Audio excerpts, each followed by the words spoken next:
work all day for very little pay, shoveling muck and puddling clay. Navvy men, we drink and fight, then pick up our shovels and work all night. The navvy men, you never see the like of us again. We are the navvy men.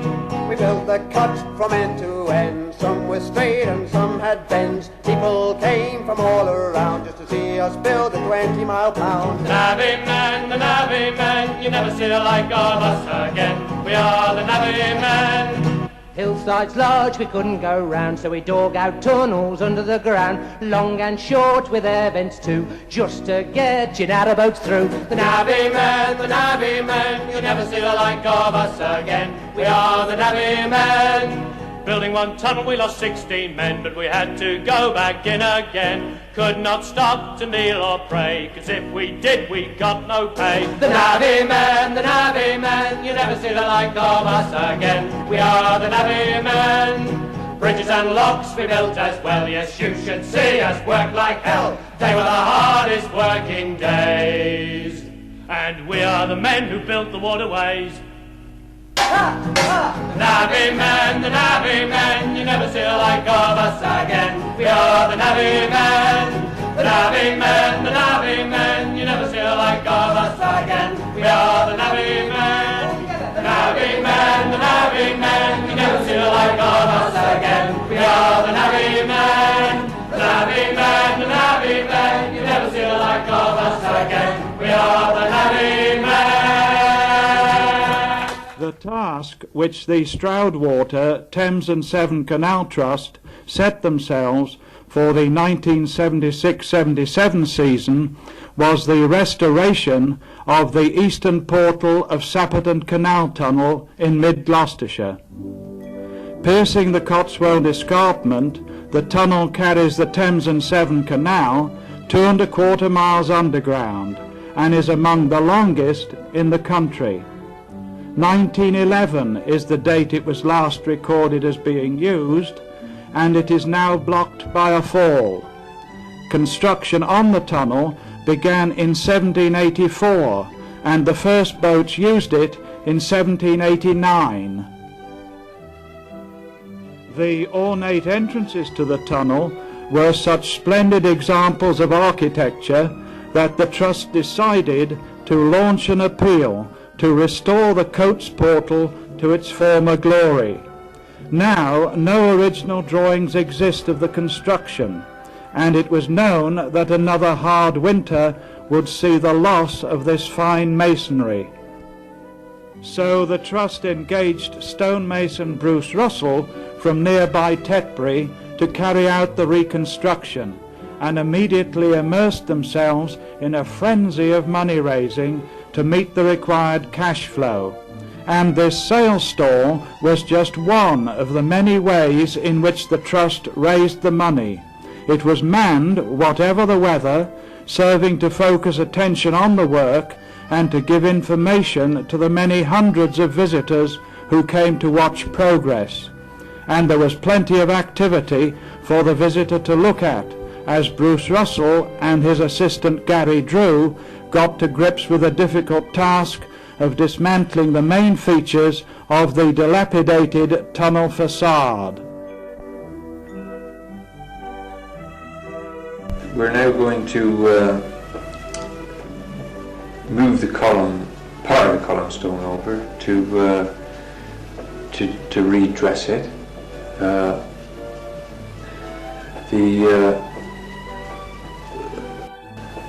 Part of it is needs repairing, but also to help clean it down, we hammer and chisel it over so as we can take a lot of the weathering and that off, so as we can dress it up to clean the stone down.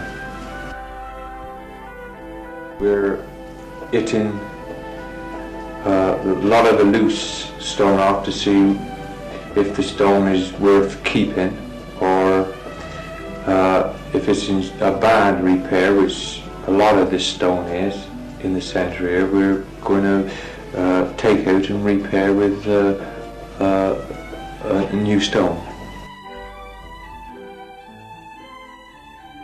The centre stone is, as we clear away, completely gone, and how it stayed here so many years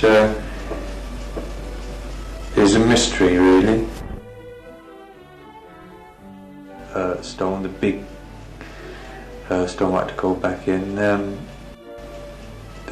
We decided to use everything we possibly could, what we could find, what had been pushed in the canal. The centre stone is, as we clear away, completely gone.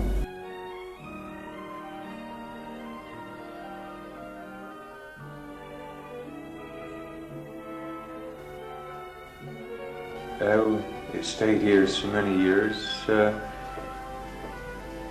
is a mystery, really.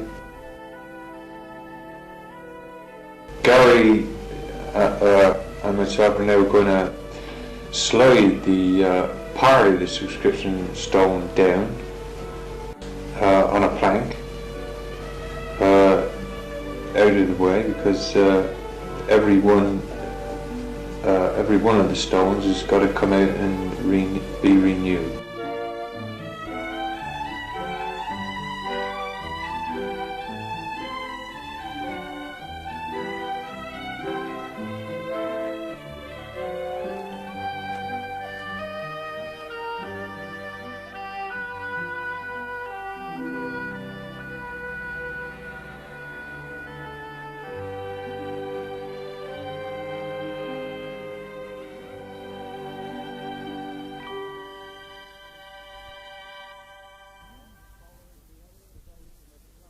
Meanwhile, following the excavation of tons of silt and debris, the canal approach was being cleaned out and repaired by WERG.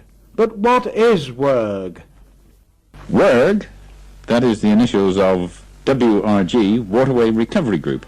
They are really the national coordinating body of volunteers for the whole of this country's voluntary canal movement. There are possibly some 30 to 40 different canal organisations restoring their own particular piece of canal. But to get them all together and to get them to think all on the same lines, you need a national coordinating body, and this is what WRG trying to do. Well, this is a summer holiday for all of the volunteers here on the canal. They give a week's holiday to come and restore a particular section of canal, because in a complete week's working you can do so much more than volunteers can at weekends. The volunteers here today have come virtually from the four corners of this country and even the Channel Islands to work on the Thames and Severn Canal. We're very fortunate here at Coates because the landlord of the Tunnel House Inn has permitted us the use of the skittle alley for the whole of the week. This is accommodation merely by putting sleeping bags on the floor of the skittle alley and using that as our five-star hotel. Oh yes, each day someone is delegated to be chef of the day, and it's their responsibility to provide all the meals and the washing up for the whole of the rest of the 20 members in the work camp. The majority of the plant on site belongs to the Stroudwater Thames and Severn Canal Trust Limited, but this is supplemented by Waterway Recovery Group's plants, such as the dumpers you see here. The majority of these have been bought with Green Shield stamps and other trading stamps, with cigarette coupons and the like, and with voluntary finance. After 2 or 3 days on the King's Reach section, it was evident that we were fast running out of work, and so preparatory work was extended beyond the Taunton Bridge through to the roundhouse at Coates, where we are able to work on the brickwork of the next set of stop grooves for the canal. We're very fortunate in this particular section because the whole of the canal bed is concrete lined. This was done in the early 1900s by Gloucestershire County Council to check leakage, but it is making restoration very easy because we're taking about 2 to 3 feet of very near pure leaf mould out of the canal down to the original concrete bottom. Our volunteers are really drawn from all walks of life. A lot, of course, are students, and this is now student holiday time, but others are teachers, insurance agents, bank clerks, virtually in any profession you like to name. Most certainly. We have equality of the sexes on site, and no quarter is given nor expected, and they have to work just as hard as any other members of the work camp.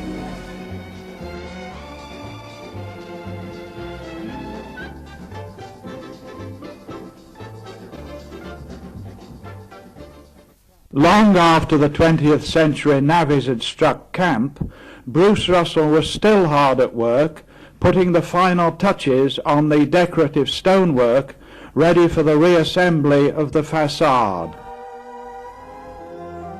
This is one of the existing corbels what we found on the front of the portal. There were only 5 what was intact. These 5 we were using for patterns, and also, but we're re-cleaning these back up, redressing and cleaning, and going to put these back as you know, as the original, and keep as much as the original as possible. I'm now cleaning these stones down with a drag, which is always the main tool of any banker mason for cleaning stone, dressing stone. Stone being used on the top of the centre of the portal, Gauging stone, which is a different type of stone to the original, but of course, to find the type of stone which was originally used, of course, would have been impossible, because the quarry which these masons and quarrymen years ago found got the stone, of course, would have been closed down years ago. A wire brush at the end to dust it down, which we used a lot of. Despite the nationwide drought of 1976, the Trust was able to reflood the section from the tunnel to Tarleton Road Bridge, where stop planks had been installed. Throughout its working life, the canal hereabouts was notorious for its water supply problem, but the Trust's action dispelled this myth, for they were able to measure the water supply from several springs in the tunnel. This was a unique opportunity to prove some of the points in the feasibility study which had just been made public, for reporters at the press conference at the nearby pub, the Tunnel House, were able to see this family boat, the first to use this part of the canal in over half a century. The boat is a water rat. It's a 4-berth cruiser designed specifically for canals and rivers. It's easily trailable, and it's been brought here, loaned by the maker of them. As far as we know, it's the first powered craft that's been along this section of the canal for about 35 years. And the thought of the first powered trip into the tunnel in that period is quite exciting. The water in the King's Reach is coming largely from a spring in the tunnel.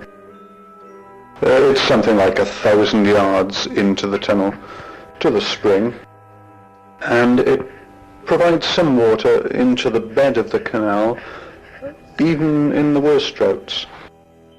When groundwater level is quite high at the end of the winter or in very wet conditions, it discharges up to 3 million gallons a day. Of course, we can't go very far into the tunnel with a powered craft. About as far as the springs is as far as it's reasonably safe to go as things stand. Beyond that, the arching, the brick arch of the tunnel is a little bit ripe, and the first fall is only about 300 yards beyond the springs. This fall in the centre, more or less in the centre of the tunnel, covers a total distance of about 300 yards and doesn't block the tunnel entirely. The rock section, which is about 3/4 of a mile long, is in perfect condition before you come to the single fall that blocks the tunnel a matter of 400 yards from the other end. It was throughout the short winter days that the final piece of reconstruction was accomplished. Working parties from other canal societies gave Bruce Russell a hand with a heavier part of the job. We're now going to load all these stones which we've had delivered from the quarry locally for the other wing wall, the right hand side wing wall as you look at it.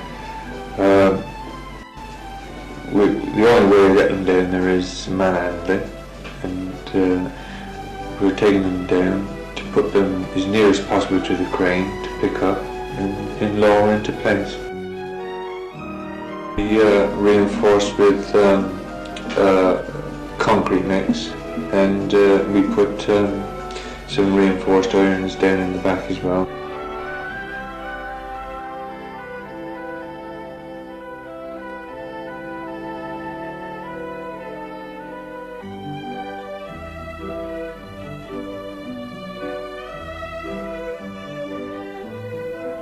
Winter had given way to summer, and the portal was nearly ready for its official reopening.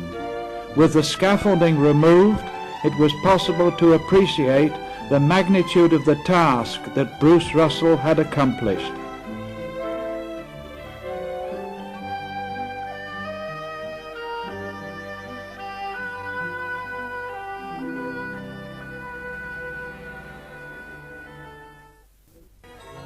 So everything was ready for the big day, and the Trust went ahead with preparations for the official ceremony on July the 23rd, 1977. And there was much to be done to ensure the safety of the big crowds expected, for the Trust had decided to celebrate with a country fair suitable for all the family.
The climax of the day's festivities was the official unveiling. By 3 o'clock, a large crowd had settled in all the vantage points around the portal to greet the official party headed by the landowner, the Earl Bathurst. He was publicly thanked for his far-sighted attitude in allowing the trust to carry out the work.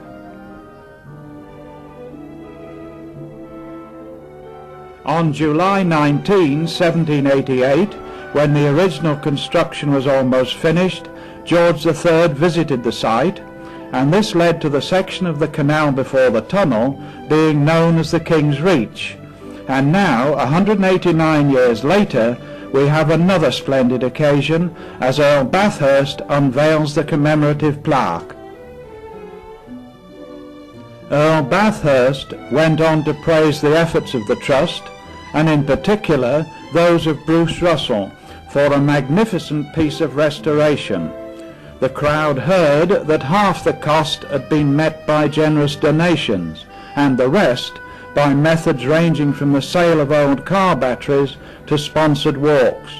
As a memento of the occasion, the Earl was presented with the first of a limited issue of commemorative horse brasses.